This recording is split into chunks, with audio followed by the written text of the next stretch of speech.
Hi, so I thought with all the videos on the internet saying how great ayahuasca is, maybe it'd be good to have the 10 top reasons why you might not want to do ayahuasca.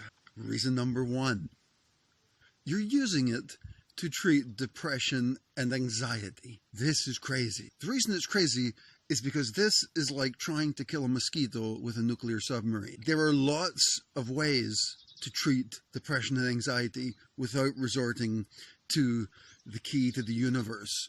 Ayahuasca is so incredibly powerful that maybe using it to treat simple disorders like that is the wrong tool. Now, I have a caveat for that. If it's extreme suicidal depression, yeah, I mean, maybe it's worth giving it a try. But there are lots of pharmaceutical medicines which do a pretty good job at treating some of this stuff. So if it's just run-of-the-mill depression, I personally don't think it's a good enough reason to use ayahuasca. Ayahuasca is a complete life change. I don't think it should be done for that reason. Reason number 2, a lot of what happens after you do ayahuasca is you start wanting to change your life, to make your life better. People become vegan, start doing meditation and yoga, trying to align their chakras. That's really cool. But, you know, you can do all of that stuff without taking ayahuasca. You can do all that stuff just as a matter of course. So maybe before you start taking the path to do ayahuasca, maybe try doing some of those other things. Why not? Right? I mean, that's where it's heading anyway. So you might as well double down before you enter into that space of consciousness. 3, the opening of psychic doorways. What does that mean? What it means is that by doing ayahuasca repeatedly, you can open doors of perception which will not close. I'm speaking from personal experience here. This has some amazing benefits, but it's also a huge shock. It will change your life as you know it. So it's something to consider. 99.9% probable this will not happen to you if you're just experimenting, or even if you do it for a long time. It takes some serious commitment, I think, for that to happen, like mental commitment and a desire to discover the truth. But this often happens to people, that they start becoming more and more interested. People often speak of this veil, the veil between the conscious and the unconscious mind. You can pierce through that pretty much permanently, and this can create great changes in your life, which you may not be ready for, which you may not actually want from your current perspective of your life. These kinds of psychic changes and piercing of the veil is the kind of thing which is spoken about by Indian gurus and Indian mystics. That's the kind of power we're talking about here. You may change in a very real way from just an average Joe into a very spiritual person. And are you ready for that? Number 4, you don't know a good shaman. Now, there are a lot of people who have made their own ayahuasca and have had good experiences with it. I've made my own ayahuasca and had good experiences with it. But most of my experiences were with a very good shaman. Personally, I don't think there's a substitute. Most of the people I've spoken to who've done their own stuff have a tendency to focus on doing it by themselves. But when you work with a really good shaman, they are like, not so much teachers. They don't try and teach you. But what I'm saying is you can really learn by watching. They do things which, if you make your own ayahuasca, you could not conceive of what is actually possible. And the reason they're so advanced is because they actually get knowledge from ayahuasca and from other plants through many years' experience. It's very common that it's difficult to find a good shaman because you don't know who's good, who's full of it. So it's difficult to know. So that's another good reason maybe to hold back on doing it, because until you can really make a wise choice, maybe you shouldn't. I've had one experience with a shaman who was highly experienced, but more on the negative left-hand path kind of a thing. And it was an extremely horrifying and negative experience, which most of my videos here are about. So that's a good reason not to do it. Number 5, and this is related a little bit to number 4, is you don't know who made the medicine. Like sometimes shamans or facilitators don't make their own medicine. In fact, that's actually par for the course if you're in the States and doing ceremonies there. Generally, they're not making their own ayahuasca. They're importing it. There's lots of services who export. Many of those companies are doing pure ayahuasca, chacruna, and the ayahuasca vine, or chalaponga, whatever it might be, but you don't actually know. And they don't actually know, because unless you're there putting the stuff into the pot, you don't actually know. It's very common for shamans to put in other master plants to augment the effects, which a lot of times can benefit, but you need to know. The horrible experience I had was because, unbeknownst to me, the shaman put Toei into the medicine, and he didn't make the medicine. Somebody else made the medicine. Toei is a master plant, one of the most powerful master plants, which when used responsibly can be very beneficial. I didn't know it was in it, and I ended up taking a huge dose, and I went into a very, very negative space. So you need knowledge. You need knowledge about what's going on. So it's another good reason not to do ayahuasca. Number 6, also related to the last one, knowing your limits. There's a tendency, especially in some cultures, to overdo it. I may suffer from that a little bit. I'm the kind of guy in my past life, if I was at a bar and somebody was lining up shots of tequila, I would take more than one. Let's go. Let's do this. Extreme sports. Bad idea. In this space, you need to know your limits. Can't push it too far. Hold back a little bit. Judge, sense, use your intuition. Don't barge in egoistically. It just, you can do it, but you might find that you have that's happened to me a couple of times. One time was massive. So know your limits. Number 5, enlightenment. Are you ready for it? What does it mean? If you read some books, you might read things about going to nirvana and everything be beautiful. But if you've seen The Matrix, you might also have some ideas about some other things that might happen. Meetings with aliens, the Elohim, Nehilim, Anunnaki. You can meet the Greys, the Whites, become a starseed, go to Sirius, Pleiades, meet the Arcturians. Who are all these? You can meet all of these. It sounds crazy. Are you ready for that? Now, if you read people like Jung, they'll tell you that all these voyages are in the inside of your head. But I'm here to tell you that when that happens to you, it feels like it's here right now, and reality has changed completely. You need to think about if you're ready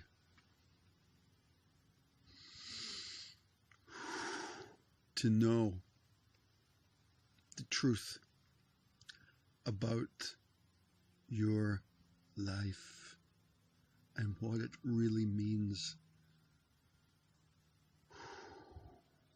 Number 7, ignoring the diet. Now, there's a lot of people who say that you don't need to worry about the diet when you do ayahuasca. Some well-known gringos in Iquitos say this repeatedly, that they've tried ayahuasca hundreds of times, and in their experience, they've tried it with eating meat and with eating coffee and whatever. They've always had great visions and no problems. That's stupid. It's just stupid. It assumes that there's a certain recipe for ayahuasca, but we already know that it changes from shaman to shaman. And we already know that a lot of times we don't know what the contents of the ayahuasca is. 2, we also know that ayahuasca is quite forgiving a lot with diets, but a lot of other master plants aren't. You see, the thing is that ayahuasca is part of an ecosystem of over 4,000 medicinal plants in the Amazon, and all of those plants have plant spirits, and ayahuasca is like the master spirit which controls them all. So when you work with a shaman, the shaman knows how to harness the power of those and to use them to help you. But the master plants, now ayahuasca, like I said, can be quite forgiving, but those master plants are extremely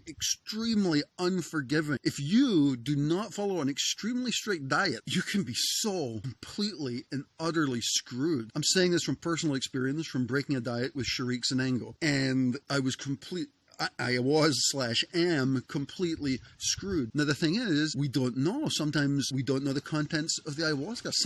Oftentimes, we're putting other master plants into the ayahuasca. So it's irresponsible to say, don't follow the diet. And to focus purely on the visionary content is so stupid. Why? Because one, these plants they sort of occupy our vibrational space in our spirit. And when you mess that up a little bit, if your system is pure and you're not taking lots of garbage food and you're not drinking and doing drugs or whatever, your sort of channels are open and pure, and it's not interfering with the work of the plants. But when you're doing the opposite and doing lots of junk food and other crap, it creates friction. With master plants, they do not like that, and they will respond in a very strong way to let you know that is not acceptable. Again, ayahuasca sometimes can be forgiving about this, but given the whole ambience of plant medicine, it's just generally a good idea to put yourself into the mindset